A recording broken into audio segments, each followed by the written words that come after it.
tayo sa Kuala Lumpur area. Malapit na tayo sa Berjaya. Diba? Doon tayo sa taas. Bakit ito nasa loob sila? Ang saya-saya. Nasa harapan tayo.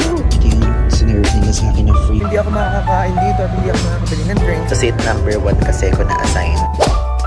Hello guys! I'm back again with another video. And guys, sa video na to ay tayo po ay naka-check out na currently dito sa Aliwal Park Hotel, which is yung hotel natin dito sa Singapore. At ngayon nag-book ako ng Grab kasi napakabigat ng aking maleta. At pupunta tayo ngayon sa Lavender Station Exit B. Kasi guys, doon yung meeting place o pick-up point ng ating sasakyan papunta sa Kuala Lumpur. And guys, tara, samahan nyo ako as we try this for the first time. Kasi guys, lagi ako nag-aeroplano. At ngayon, tatry na natin ang kanilang bus. And take note, ito po ay isang affordable luxury bus. Let's go! Okay guys, ngayon nandito na ako sa Lavender Station Exit B. Ayan, makikita niyo Exit B. Sa tabi siya ng McDonald's guys. And ito, located to mismo sa Hotel V Lavender.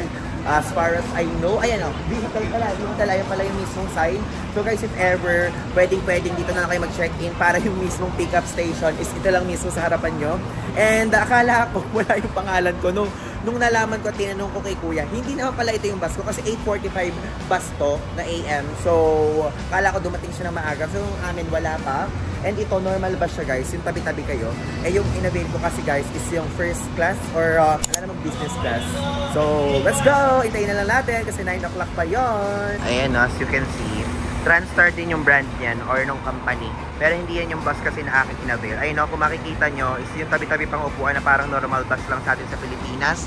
Pati ganyan yung akin. Alam nyo guys, hindi pa ako kumakain ng breakfast at hindi pa ako umiinom ng madaming tubig. Alam nyo kung bakit? Kasi ito pong aking bus na sasakyan ngayon ay meron lang 2 or 1 time lang ng stopover. Paano kung mag-iihi ako, di ba? And etc. Paano kung mag-jobs naman ako? So ngayon guys, iniisip ko na pagdating ko na lang sa Malaysia ako ang kain. Pero kahit na ganun, meron naman kasing kasamang food itong ating in-avail na bus going to Kuala Lumpur. So abangan na lang natin. Tagal, ang aga kong dumating, 20 minutes early ako dumating. Pagka talaga ganito, walang Filipino time. Gusto ko, mas maaga pa ako sa Filipino time ng todo-todo, di ba? Ayan, wala pang mga bus. Puro mga normal bus pa itong mga nakikita ko. Yung talagang public bus nila dito. Walang tatawid ng ibang dimension. Guys, ayan na yung bus! Wow! First class solitaire suites. Ito ba, TransStar? Oh, ayan nga guys! Let's go! Ayan guys, yung bus. Ang laki. Member of Feng Drong Group. Diba? Doon tayo sa taas. Okay. Papanik tayo. Wow! Tingnan nyo. Ay, walang CR, no? Ito yung sa bus driver. Okay. Wow! Ayan, guys. Ganda. Ayan, guys. Tingnan nyo. Ang daming mga upuan. 1, 2, 3, 4, 5, 6, 7, 8, 9, 10, 11, 12, 13, 14, 15. 15 chairs. Wow! Bakit ito nasa loob sila? Mahal siguro bayad dyan. Pero guys, kasi ito, last minute ko itong nabook. And luckily, itong pinaka first row, pinaka first chair yung aking upuan. Tapos guys, ang ganda o may wifi. Nice! At least may wifi tayo hanggang makarating tayo sa mismong Malaysia. Alam nyo guys, ang problema ko lang talaga is kapag nakarating na ako ng Malaysia, yung SIM card ko na in-avail sa Klook is Singapore SIM card lang. So pagdating ko ng Kuala Lumpur, mawawala na ako ng signal. Paglabas ko ng bus na to, mawawala na ako ng signal. So kailangan makapunta ako agad ng hotel dahil para agad ako internet. And may meeting kasi ko mamayang hapon. So doon ako sa part na ini-stress kasi yung data o yung wifi, wala. So dapat makarating ako agad ng hotel. Bakit umante? Umante rin hindi pa naman puno. Ang saya-saya, nasa harapan tayo. Grabe naman yung mga nag-book. Itong first talagang seat yung hindi nila binook. Ang ganda nga ng kitang-kita yung view. So guys, lumabas kami dito sa bus para pumunta lang sa immigration counter dito. Kasi tulad ng mga nakagawin na natin kapag lumilipad ng aeroplano is syempre kailangan ng passport para malaman ng mga authority sa Singapore na nakaalis na tayo sa bansa nila. So ito yung parang pinaka-border or boundary. So i-scan nyo lang to. So wag muna kayo matutulog kasi baka hindi kayo makapag-scan. So na-scan ko naman yung passport ko. Then ganun lang, napakadali. Then tatanggalin mo lang yung salamin mo, kung nakasalamin ka o nakabalanggot. Then after nun, babalik na ulit kayo dito. And hindi ko lang sure kung meron uling stop para naman sa pagpasok ng Malaysia. So tuturo ko na lang sa inyo if ever. So napakadali lang naman. Plus, nag-video nga ako ng pagbaba ng aking ng bus. Pero pinadelete sa akin. Pagbaba ka lang ng bus yun mahigpit dito sa mismong border. Strict po. So yun. Ayan na. ko, yan yung pagtawid ng Singapore to Malaysia na. Baka mawala na ako ng signal dito sa data SIM card ko sa Singapore. Ayun na, medyo traffic yung papapasok sa Singapore. Ayan guys, dumating na yung food ko. Ito yung sinerve nila sa akin na free doon sa mismong binayaran natin. May rice. Hindi ko alam kung chicken to, pork or beef. Tapos hindi ko alam din guys itong dalawa. Siguro ito spicy something. Tapos ito may onion and whatsoever. Tapos dito may kasama naman na yan na water. Ayan, diba? So may lalagyan ng ganyan. Okay, let's eat.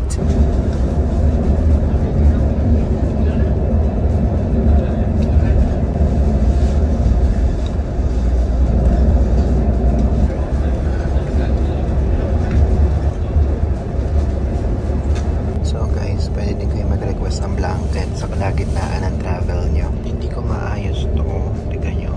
Na-stuck siya. And guys, meron kami ngayon stopover. If ever na may mga iihe, ayan, may pambabae, may panlalaki, at meron mga vending machine dito. Kaya lang, unfortunately, hindi ako makabili dito at hindi ako makabili din sa vending machine kasi hindi tumatanggap ng card. Kasi syempre, wala pa tayong RM or yung Malaysian ringgit. Kaya yun, hindi ako makakakain dito at hindi ako makakabili ng drinks kasi wala pa tayong pera dito sa Malaysia. Wala namang mga ATM. So yan, pinakita ko lang sa inyo. Ito yung first stopover namin aside from sa departure hall na binigay yung mga passports and yung arrival sa Malaysia. Hello guys, so it's already 2:51 PM and nandito pa din kami ngayon sa daan.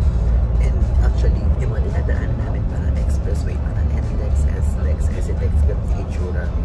So, wala namang traffic kami na-encounter. 2:50 na, 2:51 PM na. Then, umalis kami sa mismo Singapore is 9 AM. So, 10, 11, 12, 1, 2, 3. So, parang 6 hours na yung biyahe namin. Which is okay lang din naman siya. Kasi, kaya ako din ginawa ito. Kasi na-experience ko naman sa yung na-experience ko na yung aeroplano, yung from Singapore to Malaysia. Parang for me, medyo may kulang sa mga adventure na ginagawa ko. So, ginawa ko naman ito kahit nagko-cost siya ng time. Pero at least, nakakasika yung trip yung is mag-bus, diba? So, may mas mura pang bus dito guys. If ever, kung gusto nyo mag-book sa clock, may mas mura pa. Itong bus na tinuluyan ko, itong parang Transtar Solitaire Suites bus is medyo pricey to. Pero kasi kung iisipin nyo, ito wala na itong extra baggage na babayaran. Sa ilalim na lang ng bus, diba? So, hindi na kayo makapagod. Tapos doon na kayo sa mismong city center, ibabagsak ng Kuala Lumpur. Hindi nyo na kailangan mag-train or mag-grab or mag-taxi. Parang naalala ko dati nung ginawa ko yun, parang ginastos ko din ako almost 1,000 pesos din ako. O diba? So, okay na din. So, matipid na rin ako. Kasi libre na yung baggage dito and wala nang grab from airport to city center. Ito yung itsura nung harapan ko guys. Sa seat number 1 kasi ko na-assign. Diba? Tulad na sinasabi ko sa inyo. Ganda no? Actually, tinignan ko sa Google Maps, medyo malayo pa tayo sa mismong Kuala Lumpur. Dito na tayo sa Kuala Lumpur area. Malapit na tayo sa Berjaya Times Square. So, ayun, nakakita ko lang sa inyo itong area. Let's look. Ayan, may TV off. Kaya lang din natin nagamit yung TV niya. Wow. Ayan na guys, yung Berjaya Square. Let's go! So, dito hihinto. Ayan, dito yung bus. Okay, let's go! Baba na ako. Ayan guys, so binababa na ni Kuya yung mga maleta. So yun guys, nakababa na ako dun sa bus. Ngayon, tara na muna sa Berjaya Times Square sa loob kasi bubili tayo ng ating SIM card. Kasi wala tayong SIM card. Okay, ang SIM card pa natin dito is Philippine and Singapore. So hello guys! Ngayon, gusto ko na sa inyo i-share kung ano yung insights ko, kung ano yung verdict ko, kung ano yung na-experience ko doon sa mismong ride ko na bus ride from Singapore to Malaysia. Okay? So guys, alam niyo ako, gusto ko sa inyo sabihin na I highly recommend this one. Bakit? Dahil number 1 is kapag kunyari kayo ay nagtitipid. Kung nagtitipid kayo, isang factor na pwede niyo itong i-consider dahil mura siya guys. And at the same time, kapag magbabas kayo is hindi nyo na kailangan magbayad ng extra charges or extra fee para sa baggage. Number 2, makakapag-sightseeing kayo. Kasi kapag kunyari nandun kayo sa mismo bus, tapos pagka yung seat na tulad ng akin ang kinuha nyo is nasa front seat kayo. Tapos alam nyo parang nakahiga kayong ganyan, tapos nakikita nyo lang yung mismo sa expressway, ganyan. And alam nyo, isa sa factor yon na kapag kunyari ay pagod na pagod kayo, pwede din kayo makapag-rest. Kasi long drive yan. Like from Singapore to Malaysia is parang aabutin na siya ng 4 hours, almost 5 hours. Tapos mayroon pang Meron pa mga stop sa immigration ng Singapore, may immigration ng Kuala Lumpur, I mean immigration ng Malaysia, yung borders. So yun ang nangyayari, border control, kumbaga. So ako, I highly recommend this one. Kaya if ever kung gusto niyo mag-book, is i-book nyo lang yun dyan sa link sa ibaba. Actually, ni-research ko lang din to. Wala siya sa Klook. Yung ganitong klaseng experience, ganitong klaseng bus experience, wala siya sa Klook. So, ngayon gusto ko lang i-share sa inyo itong aking thoughts kasi nakalimutan ko mag-outro. So, nasa Pilipinas na ako ngayon. And, nagustuhan ko yung experience na yun. Kaya if ever, kung kayo ay nag-iisip na magpunta from Singapore to Kuala Lumpur, pwede nyo i-consider yon. Okay naman siya, malamig siya, may kasama siyang food. Yun nga lang, ang bus stop lang is parang hindi madaming beses. If ever kung gusto niyo mag-CR, ganyan, dapat kapag kunyari nagpunta kayo ng border control ng Singapore is mag-CR na kayo, nagpunta kayo ng border control ng Kuala Lumpur, mag-CR na kayo.